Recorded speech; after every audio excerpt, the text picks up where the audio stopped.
অমর একুশে বইমেলায় এবার সিজনপুর না থাকলেও স্বল্প পরিসরে আয়োজন করা হয় শিশু প্রহরের। এরপরেও আনন্দের কমতি নেই শিশুদের মাঝে। হালুম টুকটুকি ওরা নাই, ওদের মিস করতেছি অনেক। বইমেলা অনেক ভালো লাগে। হালুম তো এবার আসেনি, টুকটুকি আসেনি, ইকরি নেই, এটাকে ওরা মিস করছে। শুক্রবার ছুটির দিন হওয়ায় বইমেলার সপ্তম দিনে বইপ্রেমী আর দর্শনার্থীদের ঢল আর সরব উপস্থিতি প্রাণবন্ত করে তোলে পুরো বইমেলা প্রাঙ্গণ। এ যেন সব বয়সের মানুষের মিলন মেলা।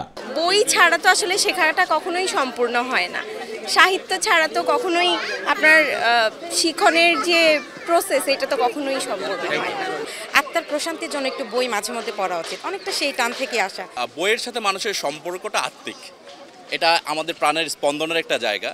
পাঠকদের উপচে পড়া ভিড়ে খুশি লেখক প্রকাশকরাও। গেল কয়েকদিনের চেয়ে ক্রেতা সমাগম বেশি হয় এবার মেলা জমজমাট হওয়ার আশা তাদের। বিগত 6 দিনের থেকে আজকে একটু বেশি বই সেল হচ্ছে, কারণ আজকে মানুষের ভিড়টাও যেমন তেমন বই সেলও আমাদের অনেক বেশি হচ্ছে। আমাদের ধারণা আজকে বন্ধ থাকার কারণে পাঠকরা সুযোগ পেয়েছে, কর্মব্যস্ততা নেই, তো সেই জন্যই আজকের ভিড়টা একটু বাড়ছে।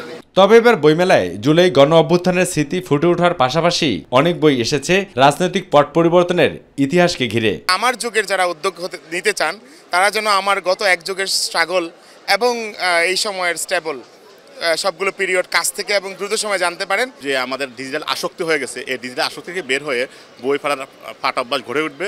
সাথে সাথে আমরা আমাদের দৈনন্দিন জীবনে আমরা কীভাবে কাজ করবো, এই বইটা 60টা অধ্যায় প্রত্যেকটা জিনিস ভাগ করে বলা আছে। আপনারা জানেন স্বৈরাচার বিরোধী যে আন্দোলন হয়েছে সেখানে সমসাময়িক রাজনীতিক যে প্রেক্ষাপট আছে সেই প্রেক্ষাপটে আসলে তরুণ প্রজন্মের যে ভাবনাগুলো এখানে আসলে অনেক ফুটে উঠেছে। অনেক বইমেলা শুধু সাহিত্য, উপন্যাস, কবিতা এবং বিজ্ঞান মনস্ক বই ঠাঁই পায়নি, ঠাঁই পেয়েছে রাজনৈতিক পট পরিবর্তনের পর যে গণ অভ্যুত্থানের যে স্মৃতি, সেটি কিন্তু বইমেলায় প্রতিটি পরতে পরতে একদম ফুটে উঠেছে, আর যা থেকে অনুপ্রেরণা নিচ্ছে এসব তরুণ প্রজন্মরা। তবে যাদের আত্মত্যাগের বিনিময়ে নতুন বাংলাদেশ পেয়েছে তরুণ প্রজন্ম, সেই বাংলাদেশকে এগিয়ে নিতে হলে এই বইয়ের কোনো বিকল্প নেই বলে মনে করেন এখানে আগত দর্শনার্থী, লেখক এবং পাঠকরা।